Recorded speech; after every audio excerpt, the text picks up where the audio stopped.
வெற்றிவேல் முருகனுக்கு அரோகரா. தமிழோடு தையல் சேனலிற்கு தங்களை அன்புடன் வரவேற்கிறேன். இறைத்தமிழை இசைத்தமிழாய், இயல் தமிழாய், நாடகத் தமிழாய் கேட்க விரும்புவோர் நம்ம தமிழோடு தையல் சேனலை சப்ஸ்கிரைப் பண்ணுங்க, லைக் பண்ணுங்க, ஷேர் பண்ணுங்க. யான் பெற்ற இன்பம் பெருக இவ்வையகம். இன்று தங்களின் வெற்றிக்காகவும் நலத்திற்காகவும் நம்முடைய சேனலில் அனைவருக்கும் வணக்கம். இன்று குரு பூர்ணிமை. இன்று வேத வியாசர் அவர்களின் குரு பூர்ணிமை. குரு பூர்ணிமா என்பது குருவின் ஜனன நாள் அப்படின்னு சொல்லுவாங்க. இன்னைக்கு வியாசரை பற்றி நாம் தெரிஞ்சுக்க போகிறோம். இந்த குரு பூர்ணிமாவில் வேதத்திற்கு ஒரு வியாசர் அப்படின்னு சொல்லுவாங்க. வேதத்திற்கு ஒரு வியாசர்னு ஏன் அவருக்கு பேர் வந்தது அப்படிங்கிறத பார்ப்போம். துறவிகளுக்கெல்லாம் விரத காலம்னு சொல்லி சாதுர் மாசியம் அப்படின்னு ஒன்று கொண்டாடுவாங்க. 4 மாதங்கள். அந்த 4 மாதங்களுக்கும் துறவிகள்லாம் எங்கேயும் வெளியில் போகாமல், மழைக்காலம் அந்த நேரங்களில் ஒரே இடத்துல இருந்து பூஜை செய்வாங்க வியாச பகவானுக்கு. அதுதான் சாதுர் மாசிய விரதம் அப்படின்னு சொல்கிறது. அந்த விரதத்தில் வியாச பகவானை தான் அவங்க வழிபடுவாங்க. வியாச பகவானுடைய கதை என்ன அப்படின்னு நம்ம பார்ப்போம். வியாச பகவான் எப்படி பிறந்தாரு, எப்படி வேத வியாசர்னு அவருக்கு பேர் வந்தது அப்படின்னு நம்ம இப்போ பார்ப்போம். வியாசர் பராசரர் அப்படிங்கிற ஒரு முனிவருடைய மகன். எப்படி பராசரரின் மகனா அவர் வந்தாரு அப்படின்னு பார்ப்போம். பராசரருங்கிற முனிவர் ஒரு நாள் ஒரு படகோட்டி பெண்ணை பார்க்குறாரு. இந்த படகோட்டி பெண் யாரு அப்படின்னா, ஒரு மீன் வயிற்றிலிருந்து பிறந்தவர். மீன் வயிற்றிலிருந்து பிறந்த அந்த பெண்ணை மீனவர் குல தலைவன் எடுத்து வளர்க்குறாரு. வளர்த்து அந்த பெண் பருவ வயதை அடைகிறா. அவள் என்ன பண்ணுறா, வீட்டில் சும்மா இருக்காம தன்னுடைய அப்பாவுக்கு உதவியாக சில வேலைகளை செய்கிறா. அவர் படகோட்டி, மீன் அதெல்லாம் தானே அவரோட வேலையாக இருக்கும். அதனால இவளும் அந்த பரிசலை ஓட்டுறா. அந்த மீன்களை காய வச்சு அதை எடுத்து பதப்படுத்தி வைக்கிறது, அந்த மாதிரி வேலையெல்லாம் செய்கிறா. அவளுக்கு பேர் சத்தியவதி. அவ இந்த மாதிரி அப்பாவுக்கு துணையாக இதெல்லாம் பண்ணிட்டு இருக்கா. ஒரு நாள் பராசரர் அப்படிங்கிற முனிவர் அந்த ஆத்தை கடக்கிறதுக்கு வர்றாரு. ஆத்தை கடக்க வரும்போது இந்த பெண் பரிசல் வச்சிருக்கா. இந்த பெண்ணுடைய பரிசல்ல ஏறி அவர் ஆத்தை கடக்க, அதாவது ஆற்றை கடந்து அந்த பக்கம் போறதுக்கு ஏறுறாரு. ஏறி போயிட்டு இருக்கும்போது அவருக்கு ஒரு நல்ல நேரம் புலப்படுது. இப்போ நமக்கெல்லாம் கூட சில நேரங்களில் இந்த இடத்துல இந்த நேரத்தில் இதை செஞ்சால் நல்லா இருக்கும், இதை செய்யக்கூடாது, இது நல்லா வராது அப்படிங்கிற ஏதோ ஒரு உள்ளுணர்வு சாதாரண மக்களான நமக்கே அப்படிலாம் தோணும்போது, பராசரங்கிறது பெரிய முனிவர், அவருக்கு தோணுது உலகத்திலேயே கிடைக்காத ஒரு நல்ல நேரம் அந்த நேரம் இப்போ வரப்போகுது. அந்த நேரத்தில் ஒரு குழந்தை ஜனனமானா அந்த குழந்தை வளர்ந்து இந்த உலகத்திற்கு பல நன்மைகளையும் செய்வான் அப்படின்னு அவருக்கு தோணுது. உடனே அவர் என்ன பண்ணுறாரு, அந்த நேரத்தில் அவர் பக்கத்தில் இருந்தது சத்தியவதி தான். அதனால சத்தியவதி கிட்ட அவர் பேச்சு கொடுக்குறாரு. அம்மா, இந்த மாதிரி இப்போ இந்த நேரத்தில் ஒரு குழந்தை பிறந்தா உலகத்துக்கு நிறைய நன்மைகளை அந்த குழந்தை செய்யும், உலக நன்மைக்காக அந்த குழந்தை வாழும். அதனால நீ எனக்கு உதவி செஞ்சா இப்போ நமக்கு அந்த குழந்தையை பெற்றுக்கொள்ளலாம் அப்படின்னு சொல்றாரு. உடனே சத்தியவதிக்கு பயமாயிடுது.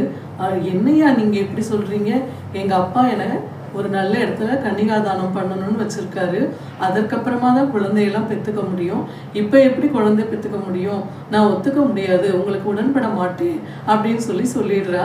ஆனால் இவருக்கு பராசரருக்கு இந்த நேரத்தை விட்டுறக்கூடாது, இந்த நேரத்தில் பிறக்கக்கூடிய குழந்தையால உலகத்திற்கு நன்மை கிடைக்கும், அந்த நன்மையை நம்ம கிடைக்காம பண்ணிடக்கூடாதுன்னு சொல்லி சத்தியவதிட்ட மீண்டும் மீண்டும் அதை வலியுறுத்தி கேட்குறாரு.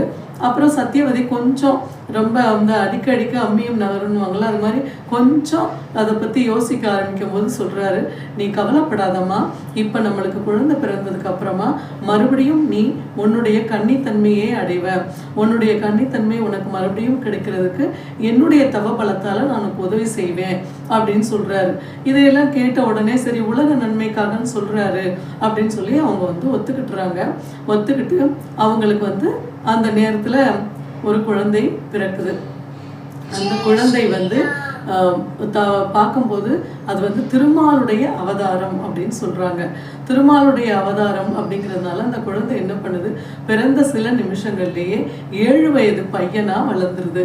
7 வயது சிறுவனா அந்த குழந்தை வளர்ந்துருது. அந்த குழந்தைக்கு வந்து கிருஷ்ண துவைப்பாயனர் அப்படின்னு சொல்லி பேர் வைக்கிறாங்க. இந்த கிருஷ்ண துவைப்பாயனர் வந்து எதுக்கு பிறந்திருக்காரு, உலக நன்மைக்காக பிறந்திருக்காரு. அப்போ அவர் என்ன பண்ணணும், அம்மா கூட இருக்க முடியாது. அதனால என்ன பண்றாரு, அம்மாட்ட போய் அம்மா நான் வந்து உலகத்துடைய நன்மைக்காக பிறந்திருக்கேன். உலகத்தை காப்பாற்ற வேண்டியது என்னுடைய கடமையா இருக்கு. இந்த உலகத்தை காக்க போவது வேதம் தான். அந்த வேதத்தை காப்பாற்றுவது தான் என்னுடைய வேலை. அதனால நான் உங்களோட இருந்தேன்னா நான் அதையெல்லாம் என்னுடைய கடமைகளை செய்ய முடியாது. அதனால நான் வந்து இந்த இடத்த விட்டு போறேம்மா, நீங்க வந்து தப்பா நினைக்காதீங்க. எப்போவெல்லாம் நீங்க என்னை வந்து பார்க்கணும்னு நினைக்கிறீங்களோ அந்த எல்லா நேரங்கள்லையும் நான் வந்து உங்களுக்கு முன்னாடி வருவேன் அப்படின்னு அந்த குழந்தை சொல்லுது. இதெல்லாம் நடக்குமா அப்படின்னு சொல்லி யாராவது நீங்க நினைக்கலாம். இப்ப கூட தானே நம்மளோட குழந்தைகள்லாம் நான் படிக்க போறேன்னு வெளிநாடுகளுக்கு போறாங்க, நான் வேலைக்கு போறேன்னு வெளிநாடுகளுக்கு போறாங்க. அப்புறம் கொஞ்ச நாள் கழிச்சு வர்றாங்க, பணம்லாம் அனுப்புறாங்க. அப்புறம்லாம் வரவும் முடியல, பணம் மட்டும் அனுப்பிட்டு இருக்காங்க. அதுக்கப்புறம் அந்த பணத்தையும் அனுப்பாமையும் கூட அப்படியே அங்கேயே இருந்துடுறாங்க. அப்ப இந்த காலத்திலேயே அது நடக்குது இல்லையா, குழந்தை வந்து தன் தாயை விட்டு அந்த மாதிரி போறது. அந்த மாதிரி தான் இந்த வேதவியாசர் உலக நன்மைக்காக போனாரு. இப்ப நம்மளோட குழந்தைகளா நம்ம வீட்டுடைய நன்மைக்காகவும் அவங்களுடைய நன்மைக்காகவும் போய்கிட்டு இருக்கிறோம். இவர் வந்து உலகத்தின் நன்மைக்காக தன்னுடைய தாயை விட்டு இவர் கிளம்புறாரு. உடனே தாயும் அவருக்கு உடன்பட்டு விடை கொடுக்குறாங்க. அவர் வந்து தன்னுடைய தந்தையான பராசரர் அவர் கூட கிளம்பிடுறாரு. கிளம்பி போய் என்ன பண்றாரு அப்படின்னா, வியாசர் அப்படிங்கிற பேர் இவருக்கு எப்படி வந்துச்சு அப்படிங்கிறத நம்ம இப்ப பார்த்துக்குவோம். வியாசங்கிறது வந்து ஒரு பேர் கிடையாது, அது வந்து ஒரு பதவி. வியாசங்கிறது ஒரு பதவி. இந்திர பதவி இருக்கு இல்லையா, அது மாதிரி வியாச பதவி. வியாசம் அப்படின்னா என்னன்னா பிரித்தல். வேதங்களை யார் பிரித்தார்களோ அவங்களுக்கு வியாசர் அப்படிங்கிற பதவி கொடுப்பாங்க. வியாசருக்கு முன்னாடியும் நிறைய பேர் அந்த வியாச பதவியை வகிச்சிருக்காங்க. ஆனா வியாசர் வந்து ரொம்ப முக்கியமான ஒரு அந்த தலைவரா அந்த வியாசரா இருந்திருக்காரு. ஏன் அப்படின்னா இவர் வந்து முழுமையா வேதங்களை 4ஆ பிரிச்சு ரிக், யஜூர், சாமம், அதர்வனம் அப்படின்னு 4ஆ பிரிச்சு இந்தந்த இனத்தவர் இந்தந்த வேதங்களை படிக்கணும், இப்படி பகுத்து வச்சு இவங்கெல்லாம் இதை படிக்கணும். இவங்கெல்லாம் இதை வந்து சில பேர் வந்து 2 வேதங்களையும் படிப்பாங்க, சில பேர் 3 வேதங்களையும் படிப்பாங்க. அவங்களுக்குலாம் திரிவேதின்னு பேரு, சதுர்வேதின்னு பேரு. 4 வேதங்களையும் படிச்சவங்களுக்கு ஒரு வேதமும் படிக்கலாம், அவங்களுடைய வேதம் அதுவா இருக்கும். அடுத்த வேதம் மீதி 3 இருக்கு இல்லையா, அதையும் படிக்கலாம். அந்த மாதிரி படிக்கும்போது திரிவேதி, சதுர்வேதி அப்படின்னு அவங்களுக்கு பேர் வரும்.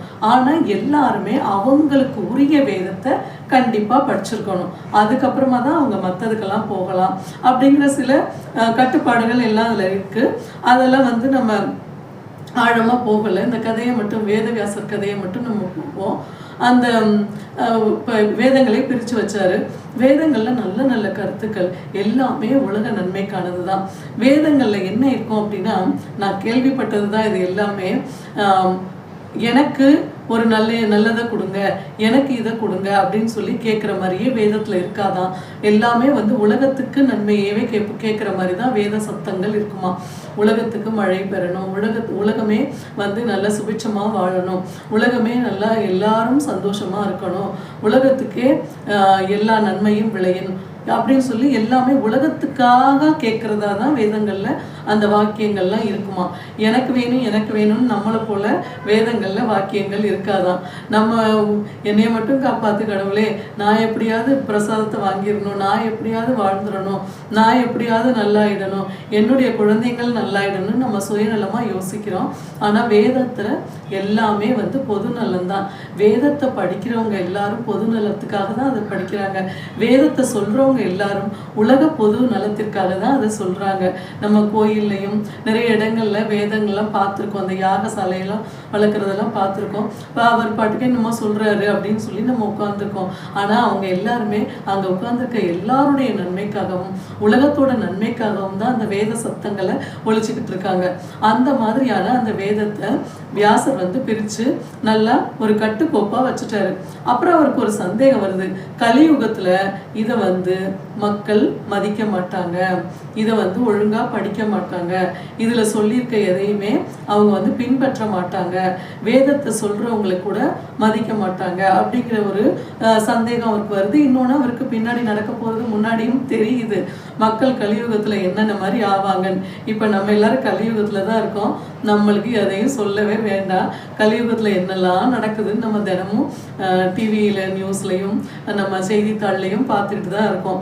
ஏன் நம்மளே கூட அப்படி தான் இருக்கோம். நம்ம என்ன பெரிய தெய்வ மகானாவாக இருக்கோம், நம்மளே வந்து மிருகமாகவும் இருக்கோம், நம்மளே மனிதராகவும் இருக்கோம், நம்மளே தெய்வமாகவும் இருக்கோம். நமக்கு பிடிச்ச இடத்துல தெய்வமாகவும், நமக்கு பிடிக்காத இடத்துல கொடூரமான மிருகமாகவும் நம்ம நடந்துக்கிறோம். அப்போ அப்படி இருக்க இந்த கலியுகத்தில் இந்த வேதத்தை காப்பாற்றணும், அதாவது வேதத்தை காப்பாற்றுறத விட வேதத்தில் இருக்கக்கூடிய கருத்துக்களை காப்பாற்றணும் அப்படிங்கிறது வியாசருடைய முக்கியமான குறிக்கோளாக இருந்துதான். அதனால அவர் என்ன பண்ணாரு, வேதமாக இருந்தால் எல்லாருக்கும் புரியாது, இதை எல்லாருக்கும் புரியும்படியாக ஒரு கதையாக நம்ம சொல்லிட்டோம்னா எல்லாருக்கும் புரியும் அப்படின்னு சொல்லி ஒரு கதையாக வந்து அந்த வேத கருத்துக்களை வச்சு ஒரு கதையை உருவாக்குறாரு. அதுதான் மகாபாரதம். நம்ம எல்லாருக்குமே அரைகுறையாவது அந்த மகாபாரதம் தெரிஞ்சிருக்கும். மகாபாரதத்தை வேத வியாசர் சொல்ல யார் எழுதினாரு, விநாயகர் தன்னுடைய அந்த ஒரு சைட் தந்தத்தை வந்து உடைத்து எடுத்து அதை எழுத்தாணியா கொண்டு எழுதினாரு அப்படிங்கிறது ஒரு தனி கதை. வியாசர் சொல்ல அதை விநாயகர் எழுதினாரு. அந்த மகாபாரத கதையில தர்மத்தை பத்தியும் நல்ல குணங்களை பத்தியும், நல்லவனா இருக்கணும் கெட்டவனா இருக்கக்கூடாது அப்படிங்கிறத பத்தியும் கதைகள் இருக்கும். அந்த கதையெல்லாம் நம்ம பார்க்கும்போது இப்படிப்பட்ட கெட்டவனாகவும் இருக்கக்கூடாதுன்னு கெட்டவர்களுடைய அந்த எடுத்துக்காட்டும் இருக்கும். இப்படிப்பட்ட நல்லவனா வாழணும் அப்படின்னு சொல்லி நல்லவங்களுடைய எடுத்துக்காட்டும் மகாபாரதத்துல இருக்கும். நிறைய கதைகள் இருக்கும். நம்ம எல்லாருடைய வாழ்க்கையிலேயும் ஒவ்வொன்றும் ஒவ்வொரு இடத்துல நடந்துட்டு இருக்க மாதிரி கதைகள் தான் அதுல இருக்கும். அந்த மாதிரியான கருத்துக்களை, நல்ல கருத்துக்களை எல்லாம் மக்களுக்கு புகுத்தணும் அப்படிங்கிறதுக்காக இந்த மகாபாரதத்தை அவர் எழுதினார். அப்ப வேதங்களை படிக்காதவங்க எல்லாம் கூட மகாபாரதத்தை படிச்சாங்க. அப்ப நல்ல கருத்துக்கள் சிலவற்றை எல்லாம் தெரிஞ்சுக்கிட்டாங்க. இது போக வியாசர் வந்து புராணங்கள் சிலது எழுதியிருக்காரு. நாரத புராணம், விஷ்ணு புராணம், கூர்ம புராணம், விநாயகர் புராணம், பிரம்ம புராணம், இந்த மாதிரி வந்து 18 புராணங்கள் இருக்கு. இந்த 18 புராணங்கள்லையும் கடவுளர்களை பற்றியும், அவங்க வணங்கினா என்ன நன்மைகள் விளையும், அவங்களுடைய கதைகள், அவங்கள பின்பற்றினவங்க, அவங்களுடைய வரங்களை பெற்றவங்க, கடவுளர்கிட்ட சாபங்களை பெற்றவங்க, அந்த மாதிரி எல்லாமே அந்த புராணங்களை படித்தோம்னா நம்ம தெரிஞ்சுக்க முடியும். அந்த மாதிரி 18 புராணங்களையும் வியாசர் வந்து எழுதினாரு. இது எல்லாமே எதுக்குன்னா சும்மா கதையாக வச்சுட்டு இருக்கிறதுக்கு இல்லை. இதையெல்லாம் படிக்கக்கூடியவங்க மற்றவங்களுக்கு இதையெல்லாம் எடுத்து சொல்லுவாங்க. அதில் வந்து 1-2 பேராவது அதில் இருக்கக்கூடிய நன்மையான கருத்துக்களை, நல்ல கருத்துக்களை எடுத்துக்குவாங்க, தன்னை ஒரு நல்லவனா வச்சுக்குவாங்க. அந்த உலகம் வந்து இன்னைக்கும் நல்லா வாழ்ந்துட்டு இருக்கு அப்படிங்கிறதுக்கு என்ன காரணம்னா இந்த வேத கருத்துக்களும், மகாபாரதத்தில் உள்ள தர்ம கருத்துக்களும், இந்த புராணங்கள்ல உள்ள தெய்வீக கருத்துக்களும் தெய்வீக கதைகளுமே கேட்டு அதை பின்பற்றிய மனிதர்கள் தான் வாழ்ந்து கொண்டிருப்பதால தான் இன்னைக்கு இந்த உலகம் நன்மையாக நல்ல உலகமாக வாழ்ந்து கொண்டிருக்கிறது. அதான் வந்து நிறைய தீமை இருந்தாலும் நம்மலாம் சந்தோஷமா வாழ்ந்துட்டு இருக்கோம். நமக்கு மற்ற நாடுகள் இருக்கக்கூடிய மாதிரி கஷ்டங்கள் நமக்கு இல்லை. நம்ம நல்லா சாப்பிட்றோம், நல்லா தூங்குறோம், நல்லா நிம்மதியாக தூங்கி எழுது, நம்மளுக்கு வேண்டியது நமக்கு கடவுள் நல்லா கொடுத்துருக்காரு. அப்போ இதெல்லாம் வந்து நம்ம நல்ல கருத்துக்களை படித்ததுனாலையும், நல்ல கருத்துக்களை பிறர் சொல்லும்போது சச்சங்கங்களை கேட்டதுனாலையும் தான் நமக்கு வந்து இந்த நன்மையான வாழ்க்கை, நல்ல வாழ்க்கை அமைஞ்சிருக்கு. அப்போ இந்த மாதிரியான கருத்தோடு தான் வந்து வியாசர் வந்து அந்த வேதங்களை இந்த புராணங்களா மாற்றி நல்ல கருத்துக்களா எடுத்து சொன்னாரு. இப்போ நம்ம மகாபாரதத்திலே பார்த்தோம்னா தர்மர் வந்து ரொம்ப உடைஞ்சு போன ஒரு இடம் வரும். அவர் இனிமேல் என்ன இது ஒரு வாழ்க்கையா, இது என்ன இப்படி இருக்கே அப்படின்னு சொல்லி ரொம்ப கவலைப்பட்டாராம். அப்ப அந்த நேரத்துல மகாபாரதத்தை எழுதின வியாசரே அதுல வந்து ஒரு கதாபாத்திரமா இருக்காரு. அவர் என்ன பண்றாரு, தர்மரை வந்து போய் தேத்துறாரு. நீ கவலைப்படாத அப்படின்னு சொல்லி, இப்ப நம்மளெல்லாம் தேத்துவாங்க இல்லையா, உன்னைய விட மோசமானவங்க எத்தனையோ பேர் இருந்திருக்காங்க, நீ வந்து ஏன் இதுக்கு கவலைப்படுற அப்படின்னு சொல்லி, அது மாதிரி இவருக்கு வந்து தேத்தி விடுறாரு வியாசர். என்ன கதையை சொல்றாரு அப்படின்னா, ஹரிச்சந்திரன் கதை, அப்புறம் நல தமயந்தி கதை, இந்த கதையெல்லாம் சொல்லி வேதவியாசர் வந்து இவரை தேத்துறாரு தர்மரை. இந்த மாதிரிலாம் கஷ்டப்பட்டவங்களாம் இருக்காங்க. ஹரிச்சந்திரன் கதை பாரு, எப்படிப்பட்ட கதை உங்க எல்லாருக்கும் தெரிஞ்சிருக்கும். அதனால நான் ஹரிச்சந்திரன் கதையெல்லாம் சொல்லலை உங்களுக்கு. நல தமயந்தி எவ்வளோ வாழ்க்கையில கஷ்டப்பட்டாங்க, நலன் எப்படி மறுபடியும் தன்னுடைய மனைவியை அடைந்தாரு, முதல்ல அவர் எப்படி கஷ்டப்பட்டு தமயந்தியை கல்யாணம் பண்ணிக்கிட்டாரு, எல்லாமே நம்ம எல்லாருக்கும் தெரிஞ்சதுதான். இந்த 2 கதையும் சொல்றாரு தர்மருக்கு. அதனால நீ வந்து கவலைப்படாத, நீ நல்லா முன்னேறி வரலாம் அப்படின்னு. அப்பவும் தர்மர் கொஞ்சம் கவலையாவே இருக்காரு. அப்போ வந்து வியாசர் வந்து அவருக்கு வந்து இன்னொரு நல்ல கதையும் எடுத்து சொல்றாரு. நீ வந்து சத்யவான் சாவித்திரி கதையை கேளு. அது சத்யவானுடைய மனைவியான அந்த சாவித்திரி வந்து மேல் உலகத்துல சென்று அங்க யமலோகத்துல போய் யமனோடையே போராடி தன்னுடைய கணவனை பெற்றுக்கொண்டு வந்தா.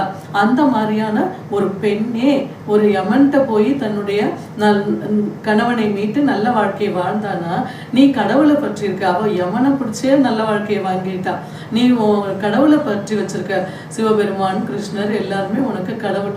அந்த கடவுளுடைய அருளால நீ வந்து கண்டிப்பா இந்த கௌரவர்கள் சாதாரண மனிதர்கள், அவங்கள நீ வந்து வெற்றி அடைஞ்சு உன் வாழ்க்கையில நீ உன்னுடைய தம்பி, மனைவி, மக்கள்னு சந்தோஷமா இருக்கலாம். நீ கவலைப்படாத அப்படின்னு சொல்லி தேத்தி அவரை வந்து கொண்டு வந்தாரு அப்படின்னு மகாபாரத கதையில இருக்கு. இன்னைக்கு வியாச பகவானுடைய குரு பூர்ணிமா அன்னைக்கு அவரை பத்தி சில நிகழ்ச்சிகளை நாம இப்ப தெரிஞ்சுக்கிட்டோம். இதெல்லாம் நதி மூலம் ரிஷி மூலம் பார்க்கவே முடியாதுன்னு சொல்லுவாங்க. இதுல வந்து கேள்விப்பட்ட கதைகள், புத்தகத்துல படித்தது, அங்கங்க சத்சங்கங்களை கேட்டது, அதை தான் நான் இப்போ உங்களுக்கு சொல்லியிருக்கேன். அந்த மாதிரி கேள்விப்பட்டதை தான் சொல்லியிருக்கேன். இன்னும் இதில் நிறைய சூட்சமங்கள் கதைகள்லாம் இருக்கும். அதெல்லாம் எனக்கும் தெரியல. நான் தெரிஞ்சவங்க கமெண்ட்ஸில் அந்த வந்து கதைகள் எல்லாம் எனக்கு கொஞ்சம் ஒரு ஹிண்ட்ஸ் மாதிரி போடுங்க. இந்த மாதிரி வந்து நல்லதை உலகத்துக்கு செய்ய வந்த வேத வியாசருடைய குரு பூர்ணிமா இன்று. இன்னைக்கு வந்து நாம் அந்த உலகம் நன்மையோட வாழ்வதற்கு காரணமான நல்ல கருத்துக்களை எல்லாம் எடுத்து வைத்த வேத பகவானை வணங்கி, அவருடைய திருவடிகளில் வணங்கி, அவருடைய ஆசியையும் அவருடைய குருமார்கள் அவர் வணங்கிய தெய்வங்கள் எல்லாவற்றின் ஆசிர்வாதங்களையும் பெறுவோமாக என்று கூறிக்கொண்டு இவ்வளவு நேரம் செலவழித்து இன்று இந்த குரு பூர்ணிமா அன்று வேத வியாசரின் கதைகளை உங்களுக்கு ஏற்கனவே தெரிஞ்சிருக்கலாம் கூட, ஆனா அந்த நேரத்தை செலவழித்து இப்பொழுது இந்த என்னுடைய இந்த நிகழ்ச்சியை கண்டு கழித்ததற்கு உங்களுக்கு நன்றி கூறி விடைபெறுவது தமிழோடு தையல். அனைவருக்கும் வணக்கம்.